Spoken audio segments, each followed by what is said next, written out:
సంబరాలలో విశ్వసేనారాధన అదేవిధంగా పుణ్యాహోత్సవం కూడా జరుగుతాయి. పుణ్యాహోత్సవం అంటే మనం తెలియని ద్రవ్యాలన్నీ కూడా చక్కగా ఉన్నాయా అది మనం చూసుకున్నా కానీ అవి ఎక్కడి నుంచి వచ్చాయి ఎలా వచ్చాయి వాళ్ళ పాల్గొనేలా చేతో పూసారా అలా శుచిగా ఉన్నారా శుభ్రంగా ఉన్నారా కాబట్టి అవన్నీ కూడా శుద్ధి చేయడం కోసం పుణ్యాహోత్సవం చేస్తాం. ఈ పుణ్యాహోత్సవం చేయడం మనకు వచ్చిన ఏంటయ్యా అంటే అందరూ కూడా మీరు కూడా చెప్పండి ఒకసారి అందరూ కూడా చెప్పండి సర్వకాలోక సంరక్షణార్థాయ వృద్ధికర్మణి శ్రీ వైష్ణవ ఆశీర్వచన ప్రత్యక్షమానాయ కంఠాచార్య ఆయుష్మదే స్వస్తి.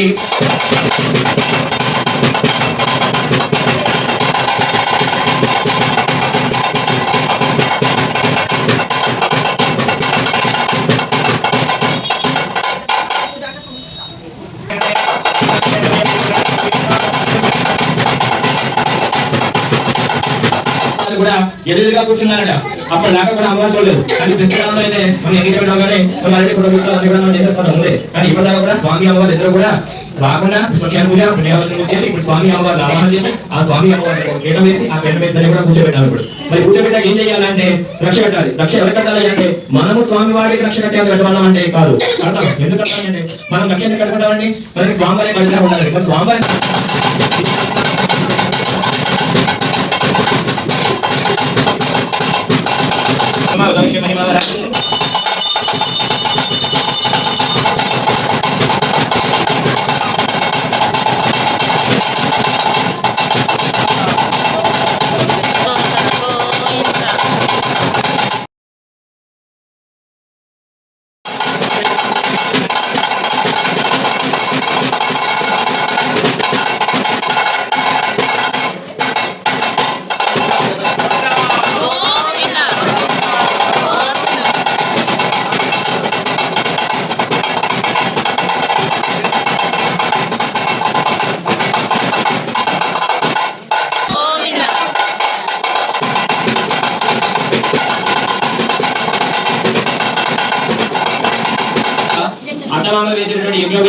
యజ్ఞోపేతం అంటారు. మొదటిసారి తల్లిదండ్రులు వేస్తారు ఉపనయనానికి.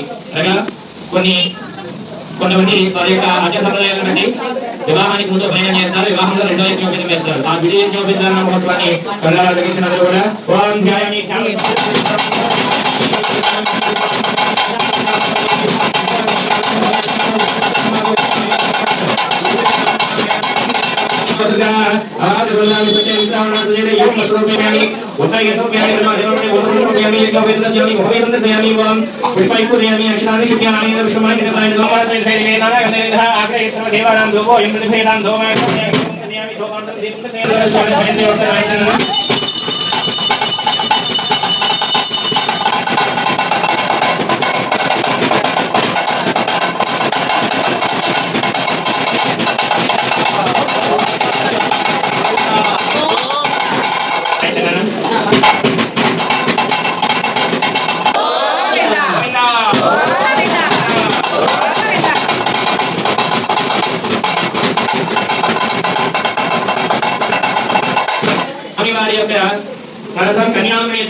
స్వామివారు రెడీగా ఉన్నారట.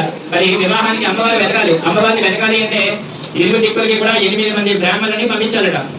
అప్పట్లో పూర్వకాలం ఏం చేసేవారు, బ్రాహ్మణులు వెతకడానికి పంపించేవారు. మన ఊరిలో మన శ్రీరంగం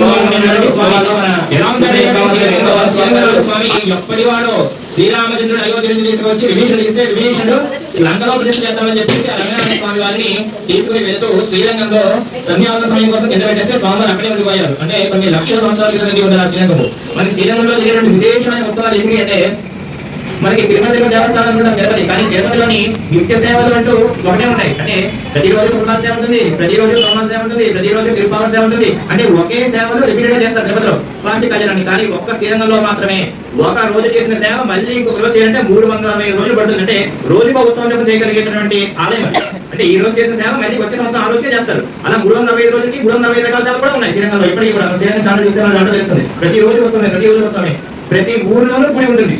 కానీ గుడిలో ఊరు ఉండేది శ్రీరంగం. ఎందుకంటే శ్రీరంగమే ఆ గుడిలో ఉంటుంది. ఆ ఊరంతా కూడా ఆ ఊరంతా గుడి లోపలే 7 ప్రకారాల లోపల 7 ఒక ప్రకారంలో స్కూల్ ఉంది, ఒక ప్రకారంలో హాస్పిటల్ ఉంది, ఒక ప్రకారంలో కూరగాయల షాప్ ఉంటుంది. అంతా పెద్ద ఊరు అనమాట శ్రీరంగం. ఆ శ్రీరంగ క్షేత్రం అనేది చాలా విశేషమైనటువంటి క్షేత్రం అన్నమాట శ్రీరంగ క్షేత్రం. ఆ శ్రీరంగ క్షేత్రంలో ఉండేటువంటి ఆ శ్రీరంగనాథ స్వామి వారికి ఆ వివాహం చేసుకునే గోదావరి ఆ స్వామి వారు వచ్చేవారట. ఎలా అయితే పండగకి పద్దడు వస్తున్నారో అలా వచ్చేవారు స్వామి వారు. ఆ శ్రీవిల్లిపుత్తూరులో ఉండేటువంటి ఆ అన్నాలు, ఆ యొక్క విష్ణువు యొక్క కులామైనటువంటి ఆ అన్నాలు తన ఇంటికి వచ్చి ఆ స్వామివారు ఆ పండగ ఆ సందర్భంగా చేసేవారట. కొన్ని కారణాలు కొన్ని తరాలతో పాటు స్వామివారు మాట్లాడడం అనేసారు. తిరుమల కూడా వెంకటేశ్వర భక్తులు మాట్లాడేవారు. కొన్ని సంవత్సరాల క్రితం కూడా అనంతరాలు జరిగిన దాని నుంచి కూడా స్వామివారు మాట్లాడడం అనేసారు భక్తులు. కాబట్టి శ్రీరంగ క్షేత్రం అనేటువంటి అంత పరబ్రహ్మ పరబ్రహ్మ అది పరబ్రహ్మ నారాయణ శర్మ పౌత్రాయ నారాయణ శర్మ యొక్క మనవడి ప్రద్యుమ్న శర్మ పుత్రాయ ప్రద్యుమ్న శర్మ అనేటువంటి తండ్రి గారితో ఈయన జన్మించాడట. అచల గోత్రోద్భవాయ శ్రీమన్నారాయణ వర్మదేవరాయ. ఆయన పేరేమైనా అంటే శ్రీమన్నారాయణుడ. కాబట్టి అచ్యుతుడు నాయనే, పరబ్రహ్మ నాయనే, నారాయణ నాయనే, ప్రద్యుమ్నుడు నాయనే. కాబట్టి ఆయన ఏదో మనకి గోత్రం ఇవ్వాలి కాబట్టి గోత్రం ఇస్తాం. కానీ ఆయన గోత్రం ఏంటంటే ఏ గోత్రంలో పుట్టాడు? రాజుకులంలో పుట్టిన ఎవరైనా అంటే రాముడు, యాదవుల్లో పుట్టినాడంటే కృష్ణుడు. అదేవిధంగా మత్స్య కులమాలన్నింటినీ కూడా ఆయనకి గోత్రము మనం ఇచ్చిన వారు కాదు. కాబట్టి మనల్ని ఉద్ధరించడం కోసం మన కులాలని అదేవిధంగా మన యొక్క సంపదలని కూడా మనం ఐశ్వర్యం చేయడం కోసం కూడా ఆయన ఉద్ధరించాడు. కాబట్టి ఆయన వేరే ఉన్నాయా అంటే శ్రీమన్నారాయణ. అందరూ కూడా చెప్పండి జై శ్రీమన్నారాయణ, జై శ్రీమన్నారాయణ.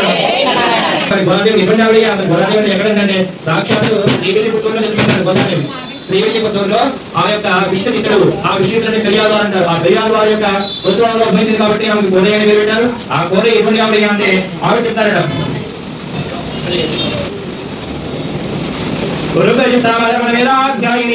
సర్వాలంకారవతి సర్వాంగన సమోహన సంసేవిత బాధార విందాం అయోనిజాం. ఆవిడ గుండు జరిగిందట. అదేవిధంగా ఆవిడ ఇరుకి సామధరణ 4 వేల కూడా చెందిన సర్వాంగన సమోహన చూడగానే కూడా మోహించినటువంటి ఆ సౌందర్యమైనటువంటి ఆ శ్రీవిల్లిపుత్తూరులో ఉన్నటువంటి ఆ యొక్క అమ్మవారైనటువంటి గోదాదేవి సాక్షాత్తు లక్ష్మీ స్వరూపంగా ఉండేదట. కాబట్టి అమ్మవారి విశ్వంబర అనేటువంటి రాజుకి ముహిమలట ఈ యొక్క గోదాదేవి.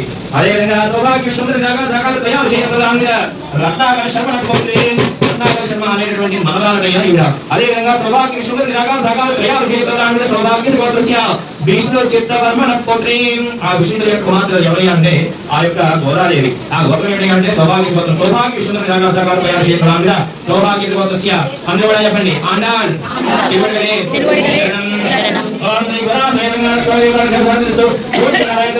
విష్ణు గాయత్రియ అభిమంత్రియ.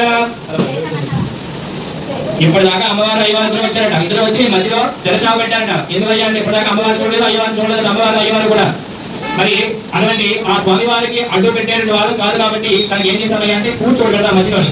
ఆ కన్యాదానం అయిన తర్వాత ఆ కూర్చొని తీస్తే అప్పుడు మనం ఏదైతే వివాహానికి తెరచావు చేస్తామో ఆ విధంగా స్వామి అమ్మవారి మధ్యలో కూడా తెరచావు పెట్టామంట. ఇప్పుడైతే మనం వివాహంలో మనము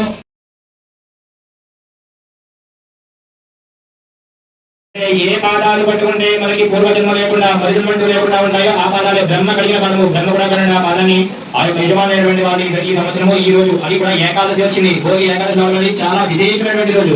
ఈ రోజు ఎప్పటికో కానీ ఒక 20-30 సంవత్సరాలు కానీ ఒక రోజు రాదు. ఈ భోగి నాడు అదేవిధంగా గోదా కళ్యాణం నాడు ఆ స్వామి వారి యొక్క కళ్యాణం అనేది చేయించుకోవడం. ఆ కళ్యాణం రోజున ఆ స్వామి వారి యొక్క పాదాలు కడగడం అనేది సాక్షాత్తు బ్రహ్మ కలిగినటువంటి పాదాలు. ఆ పాదాన్ని ఎలాగయ్యా అంటే మనం చూడండి, మనము చెరువులో చేపలు వ్యవస్థ చేస్తాము. శ్రీమద్ ఓం వేదప్రాణం జ్ఞాన పురుషుల విష్ణుదాని ప్రారంభమే వాచనం వైష్ణవ వేదప్రాణం జ్ఞాన పురుషుల విష్ణుదాని ప్రారంభమేన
కొన్ని లక్షల నలుగురు ఉంటాయి ఆకాశం దాకా చూస్తుంటారు. అన్ని వేల సంవత్సరాలు కన్యాదానం చేసిన ఆ తల్లిదండ్రులకి స్వర్గలోక ప్రాప్తి అంటే విష్ణులోకంలో ఉంటాం. అన్ని లక్షల సంవత్సరాలు మళ్ళీ పుట్టాం. 4 లక్షల సంవత్సరాలు అనుకోండి. ఈ 4 లక్షల సంవత్సరాలు ఇప్పుడు 2026 200 సంవత్సరంలో అలాగే రంగనాథుడిని వివాహం చేసుకోవాలి అని సంకల్పం చేసుకున్నారు. చిన్నప్పటి నుంచి విష్ణు అనే భావంతో అప్పట్లో పూర్వకాలంలో బాల్య వివాహం జరిగేది. బాల్య వివాహం జరగడం వల్ల ఆవిడ అడిగారు 5 ఏళ్ళ ప్రాయం వచ్చేసరికి అడిగారు, నేను వివాహం చేద్దామనుకుంటున్నారమ్మా, ఎక్కువ పిల్లలు కావాలి. ఆ సమయంలో ఆడవాళ్ళతో చెప్పింది, నేను రంగనాథుడు వివాహం చేసుకుంటా అవకాశం లేదు. ఎందుకంటే భాగవతం జరగట్లేదు, లేకపోతే దేవుడు జరుగుతుంది, ఎక్కడ చేస్తామో అని భయపెట్టుకుంటే ఆ తరగతులు జరిగే కార్యక్రమంలో అందరూ శరీరంలో అందరూ చూస్తూ ఉండగా ఒక రోజున ఆ అమ్మవారికి వచ్చి ఆ శరీరం వచ్చి దేవుడి రూపంలో ఆ రంగనాథుడి ఆలయంలో రంగనాథుడిలో ఐక్యమైపోయింది ఆ దీపం. అలాగా కలియుగంలో జరిగింది. అందువల్ల ఇది గోదాదేవి స్పష్టంగా చెప్పారు, నేను తిరుప్పావే అనే గ్రంథాన్ని 30 పాసులు రచించాను.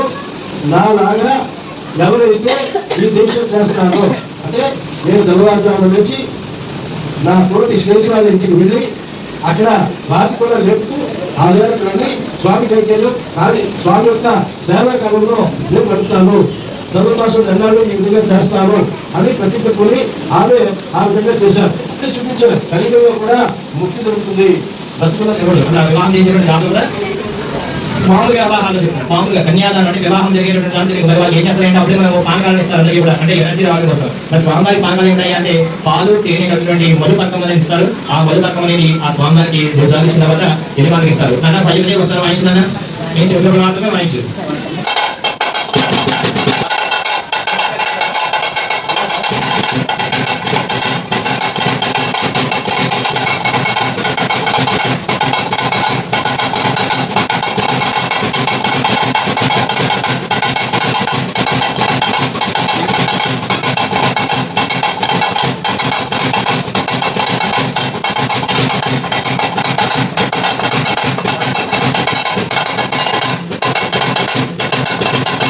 గోదా దేవత విగ్రహ సాధిత శేషాన్యస్య కళ్యాణ సమయంలో యజమానులైనటువంటి కర్తలకు వివాహ మహోత్సవంలో మొదలకద్వయం ఓం మాంగళ్య సుతదేవతాభ్యో నమః